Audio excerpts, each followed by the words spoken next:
a major development in the war with Iran. Just minutes ago, U.S. sources confirmed to CNN that an American fighter jet has been shot down over Iran.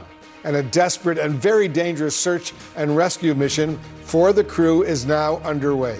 3 U.S. sources are confirming earlier Iranian state media reports. Those reports included these images you're seeing right here on the screen of what it claimed were a downed U.S.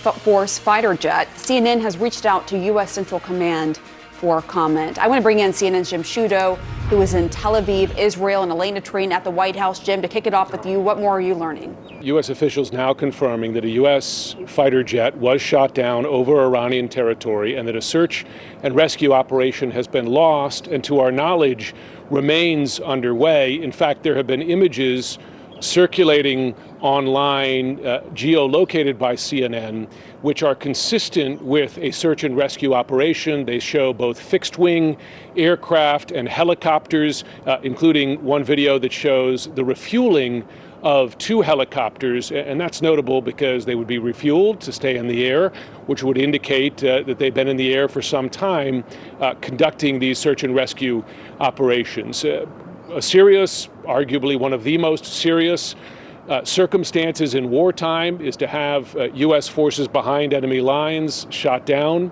behind enemy lines, and to then launch a search and rescue operation, which, though they are trained for, these crews are positioned for these operations and trained for these operations, those operations themselves are dangerous as well because they put additional U.S. forces over Iranian territory in wartime, and where it's already been demonstrated that Iran maintains the capability to threaten U.S. aircraft, having shot down one.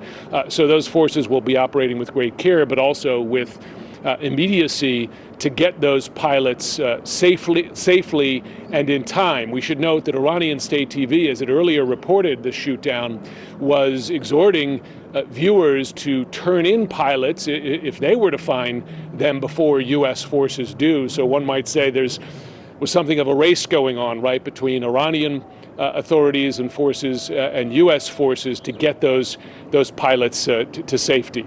All right, Jim Sciutto, thank you. We hope that they are safe and that they are rescued. We appreciate it. Let's go now to Elena Trine at the White House. Elena, what are you hearing there?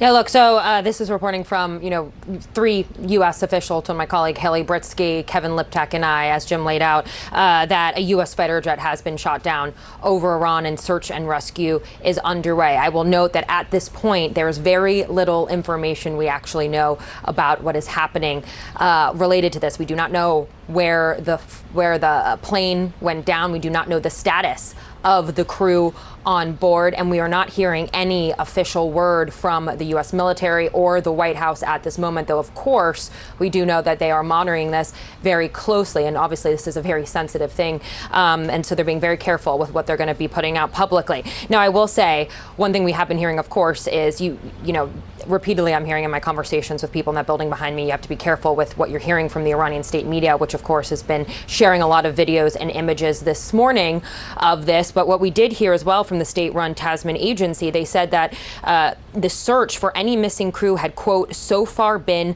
unsuccessful. Now, I do want to say, part of the reason this is so notable is because this incident does mark the first time that a U.S. aircraft has been shot down over Iran since the beginning of this conflict. For context, we do know that, near the beginning of the war, 3 F-15s were mistakenly shot down in a friendly fighter incident by Kuwaiti air defenses, but this is the first time we're seeing them shot down by enemy fire. Now, again, we are waiting to hear what the White House will ultimately say on this, and similarly with the military. But it is, a huge blow for this Trump administration, in particular at a time when you've heard the president try to project confidence about completely diminishing Iran's military capabilities. And so we'll keep you posted as we learn more on this. Wolf and Pam. We're getting this new image coming into CNN right now. This is an image published by the Iranian state media, and it appears to show a damaged fighter jet ejection seat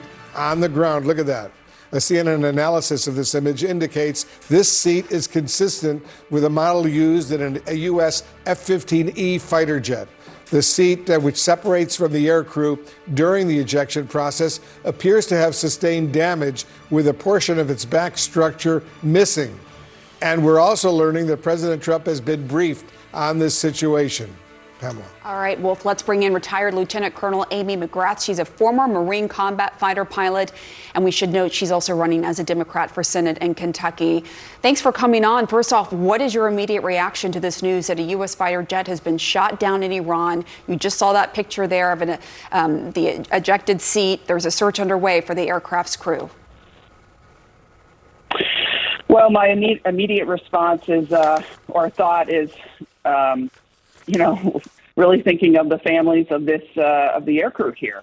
Look, I have always felt like Iran it's a very big country. It's not the same as Iraq or Afghanistan. The administration has said that they have complete air supremacy and air superiority, and that the president has said, well, we've decimated their surface-to-air missile capabilities, but a lot of us who flew fighter jets and know this space, shall we say, are very worried that that is not the case. And I think that this sort of just shows that. This F-15 was apparently shot down, and, we're hopefully the ongoing operations will get this aircrew out of here, but I'm very worried. Can you give us a little sense of the sort of training these fighter pilots get for situations like this? Sure. We have the best training in the world for our fighter pilots. We all go through survival school, whether you're in the Air Force or the Marine Corps or the Navy, or even the Army. If you're going to be flying over enemy territory, you're going to go through survival school, in which you're trained on how to survive, but also how to survive a prisoner of war situation. So if you are alive after the ejection, which, the ejection itself is a very violent thing to happen to the body. So, hopefully these crew made it through the ejection. But if you are alive, you're trained on how to communicate to the search and rescue forces that are going to be coming. I mean, I think that's one of the things that we pride ourselves in military aviation. We've got friends out there that are going to come find us. And so even if you're not alive, we have mechanisms to, like beacons, shall we say, to find these the remains. So hopefully we will be able to get these aircrew back. But we are trained, and right now that's about as much as I can say, because it is a sensitive ongoing operation that you talked about earlier. To the extent you can, tell us about the sort of defenses these crew members have on their person when they eject from an aircraft over enemy territory. Well, that's a great question. When, in an F-15E, it's much like the aircraft that I flew, and the F-18 Delta. We have a pilot and a weapons systems officer. And, when you eject, you don't have a ton of weaponry. You might have your radio to be able to call and have friendly forces try to find you. And you may have a pistol on you, and maybe a knife, and that's about it. I mean, there's just not a lot of room in the cockpit for extra stuff. So I would say another thing to think about here is, in ejecting over a place like Iran right now, think about the fact that we don't really know if the population there is for us or against us. And that makes it difficult. I mean, we had sort of this same thing in Iraq and Afghanistan as well. If you're going to be picked up by somebody who is going to turn you over to the Iranian, forces that are going to use you and capture you, or is the population happy that you're there and want to help you? That we don't know. And so anybody that gets shot down over that space is having to deal with that uncertainty. It's interesting, Colonel. An anchor for Iran's official Fars news agency said a reward was being offered for anyone capturing a, quote, enemy pilot or pilots. How concerning is that for you? Well, it's to be expected, right? And, anytime you are trained to go into enemy territory, that sort of thing is going to happen. The government there is probably going to do everything it can to find those pilots and weapons systems officer, and they'll do anything. They'll influence the population to try to turn them over. And again, we just don't know the status of that. The other thing is, where did this happen within Iran? Iran is a huge area, and people have to understand that Iran is the size, landmass of Vietnam, Iraq, and Afghanistan combined.